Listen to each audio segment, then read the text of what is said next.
Santa Maria de Jetibá é uma cidade muito acolhedora, uma cidade charmosa, onde você vê cultura em cada esquina, porque as pessoas do nosso município falam pomerano, têm o seu jeito próprio de ser, de se vestir, de conversar. A cidade respira cultura 24 horas por dia.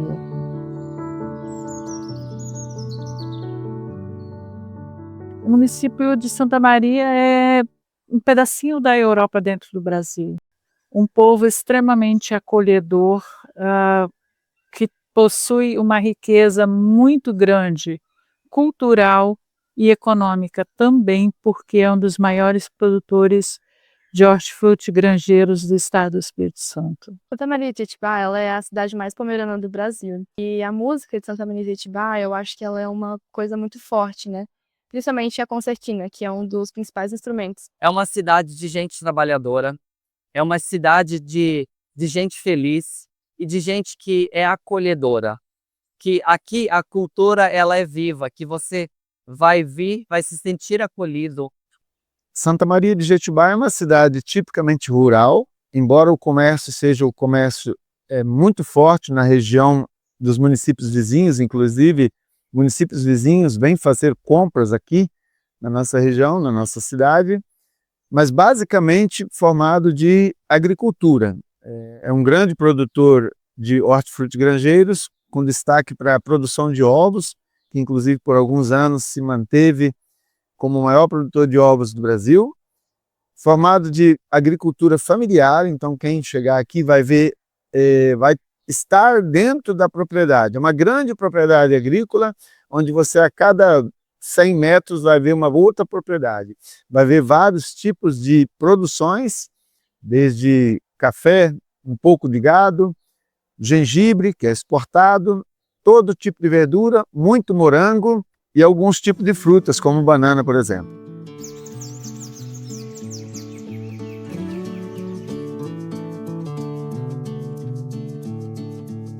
Santa Maria de Jetibá é uma região muito conservada na questão pomerana.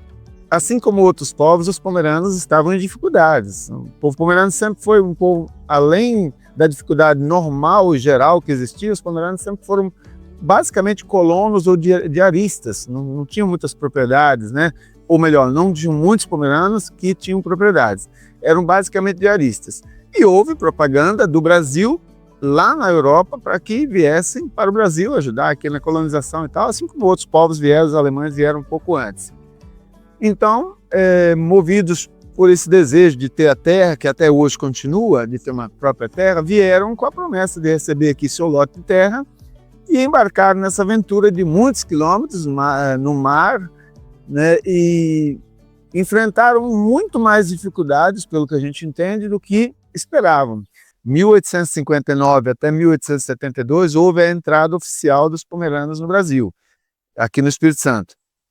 E eles foram abandonados, pelo que a gente entende, se sabia que estavam aqui, mas foram abandonados. Até na década de 70, quando novas tecnologias surgiram e a verdura começou a ser muito produzida, e houve destaque na produção nos anos 80, 80% da produção no Ceasa, das vendas de verdura, hortifruti grangeiros no Ceasa, era da região de Santa Maria. Então começou-se a ver, desde os anos 70 ali, opa, esse povo se destaca. Isso devido à grande dedicação, basicamente, do povo pomerano, que se dedica até hoje, trabalhando basicamente na roça e nesse relevo onde a máquina não entra tanto, embora hoje tenha tecnologia adaptada, a força braçal é muito importante, por isso que famílias se mantiveram e se mantêm até hoje na roça trabalhando, o que gera todo esse movimento positivo.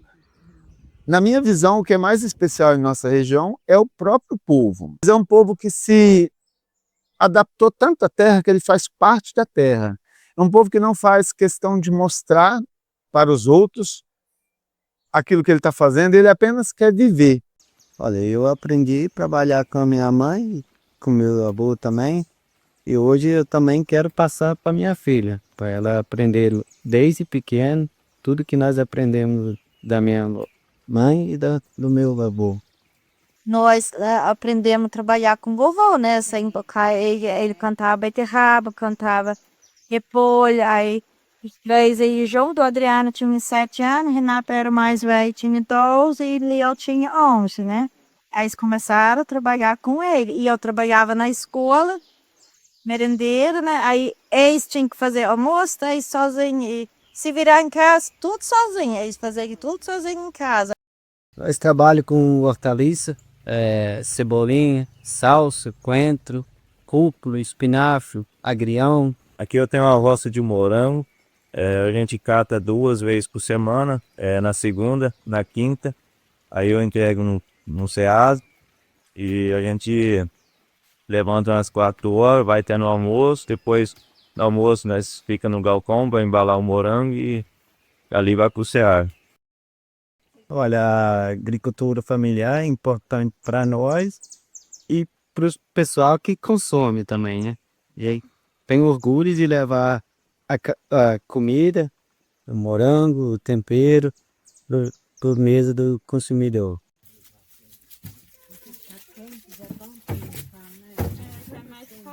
Aqui a gente trabalha todos em família, né? É uma agricultura familiar. A gente planta diversas culturas, né? A cebola, o alho, o feijão, o milho, repolho, tomate, né? E todas essas plantações, quando a gente colhe, a gente leva para Ceasa, né? E também para os feirantes, né? Que são vizinhos aqui, né? A gente vende para eles, vende para os supermercados também. Meu pai, ele sempre falava, né? Que era para a gente continuar na roça, né? Coisa que ele sempre fez, trabalhou muito na roça, no terreno de outras pessoas, né? Aí ele sempre falava pra gente continuar sempre na roça também, porque estudo a gente também não tinha, né? E minha mãe também, que tá aqui com a gente agora ainda, né? Também sempre falava. Ensinou a gente também a trabalhar na roça, todo dia indo na roça com criança pequena, levando marmita pra roça, né? É assim a gente foi aprendendo também, e até hoje a gente está na roça, né? E continua.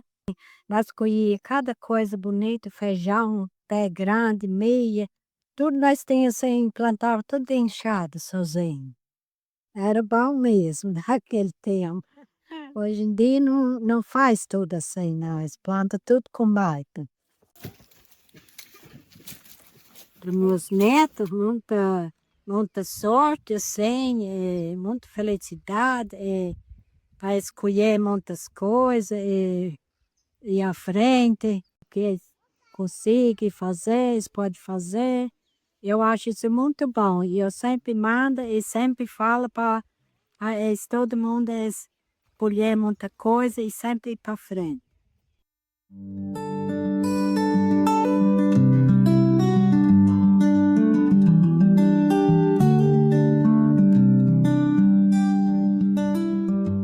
A nossa região aqui de Garrafão, ela é muito bonita. O clima nosso é quase um clima europeu, né? Porque aqui no inverno mesmo chega a dar 2 graus, às vezes 3, menos de 3 de madrugada. É muito gratificante ver tanta coisa bonita na nossa região e que muitas vezes muitas pessoas que são da grande cidade não conhecem. Muitas vezes eles perguntam, onde é essa cidade, Santa Maria? Como aqui Santa Maria é uma cidade tão bonita e não é vista lá fora pelas suas particularidades, a gente acabou decidindo entrar nesse ramo do turismo aí. E aí, para inovar para Santa Maria, a gente está perto de uma pedra chamada Pedra do Garrafão, onde o pessoal sobe fazer escaladas e mais por aventura, né? E aí sempre perguntava onde que é o garrafão. E eu tive a ideia de fazer um garrafão como hospedagem para servir de apoio para as pessoas que vêm, né, e ficar uma coisa também chamativa para o turismo aqui para a região. Nós começamos a nossa propriedade há 13 anos atrás. A gente comprou essa propriedade num dia que a gente subiu na Pedra do Garrafão, a gente fez a escalada com algum grupo de amigos. E no meio do caminho, o guia, nós conversando, a gente achou a região muito bonita. E aí o meu esposo, ele teve a ideia de comprar então um pedaço de terra e aí a gente fazer uma propriedade nossa, né? Que a gente pudesse receber amigos, família, a gente está vendo que tem um grande potencial, que a gente começou com 2 quartos, 2 suítes, e hoje a gente já está com 7 hospedagens. E a gente percebe que cada ano a procura fica maior. E cada ano a gente percebe também que a visão da região é diferenciada. Eles estão tendo uma visão completamente diferente do que tinha há 5 anos atrás. 5 anos atrás não tinha nada não se falava em turismo. Tanto que já tiveram empreendedores aqui na região que tentaram e que desistiram por falta de incentivo, né?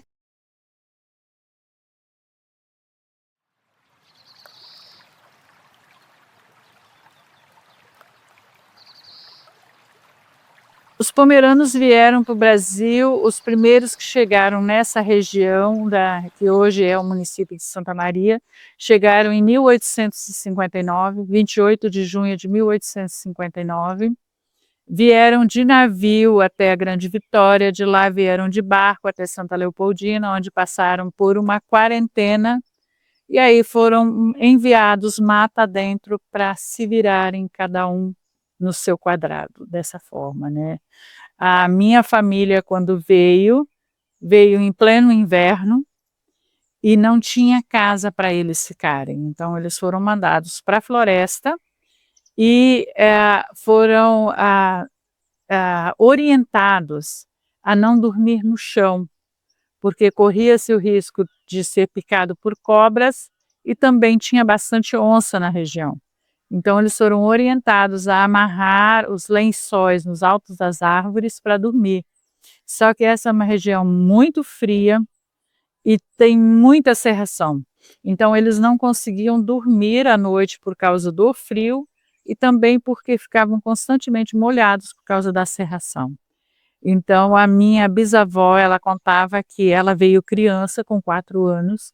Ela contava que a mãe dela, uma manhã, levantou e disse que nós não podemos mais viver dessa forma, nós precisamos procurar um abrigo. E aí ela pegou o facão, juntou os filhos e entrou mata dentro à procura de uma caverna. Mas eles não encontraram cavernas, porque na região aqui não tem cavernas. Então, o que eles encontraram foi uma árvore gigante, conhecida como gameleira ou figueira branca, ela é conhecida pelos 2 nomes.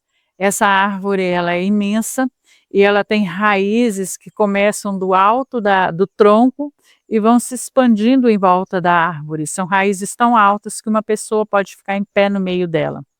Eles usaram as raízes dessa árvore como casa, cobriram com folhas de palmito, que são abundantes na região, palmito jussara, e transformaram cada vão de raízes em um cômodo da casa.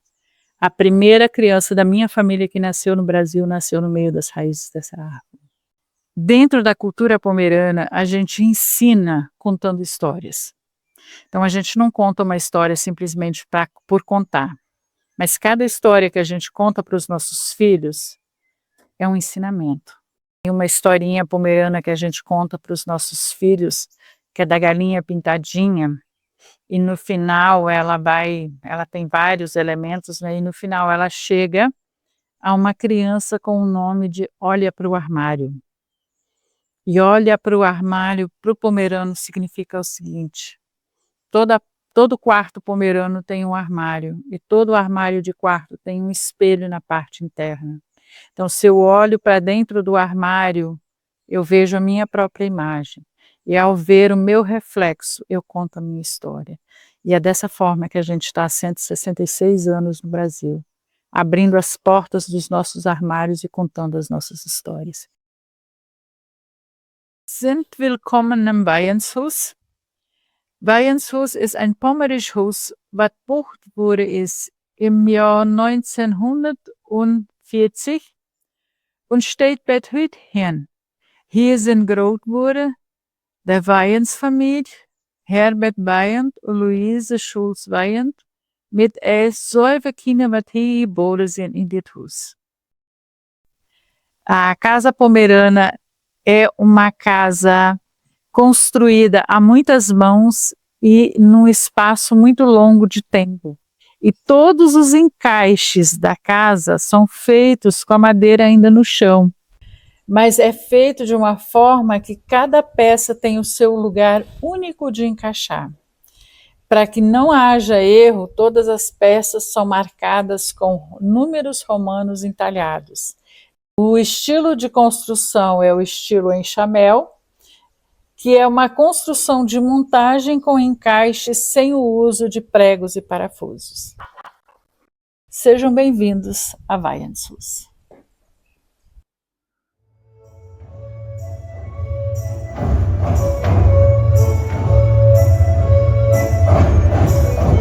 As danças folclóricas, elas são danças que elas representam muito mais do que o povo é. Ele representa não só a cultura, ele representa o costume. E os grupos de dança, eles têm uma função importantíssima, principalmente aqui de Santa Maria de Itibá. Qual município do Espírito Santo tem tantos grupos de dança folclórica? Hoje, Santa Maria de Itibá, ele tem 14 grupos de dança.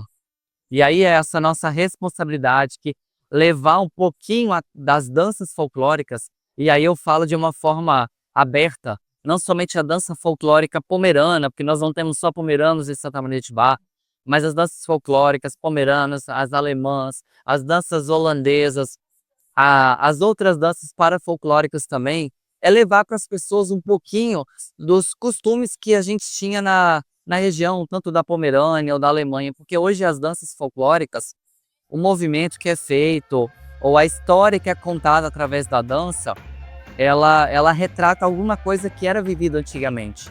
Então a dança simplesmente, ela não é inventada, ela retrata um passo, um movimento, algo que aconteceu com algum povo. Então a dança ela tem esse significado profundo, não é somente passos por dançar, mas os passos eles contam histórias.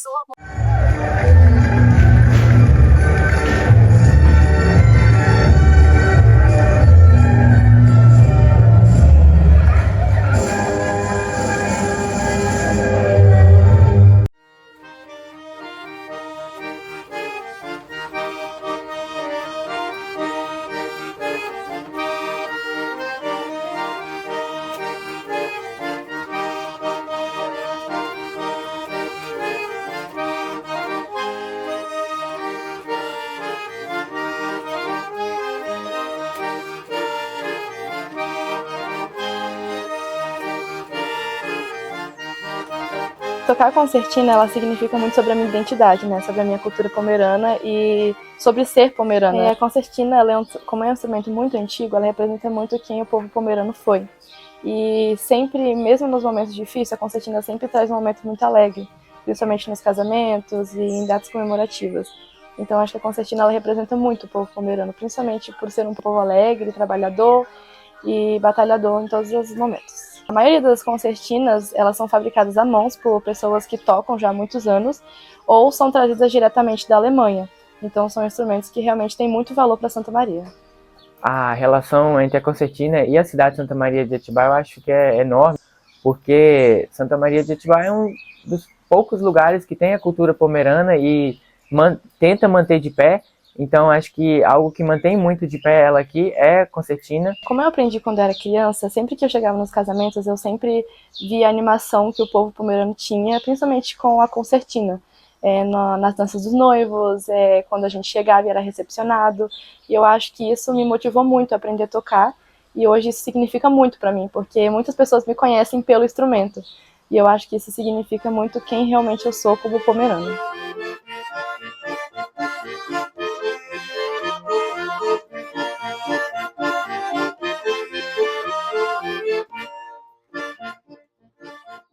Lembre-se bem que a cultura, ela é a essência da nossa vida, ela é a essência do nosso povo.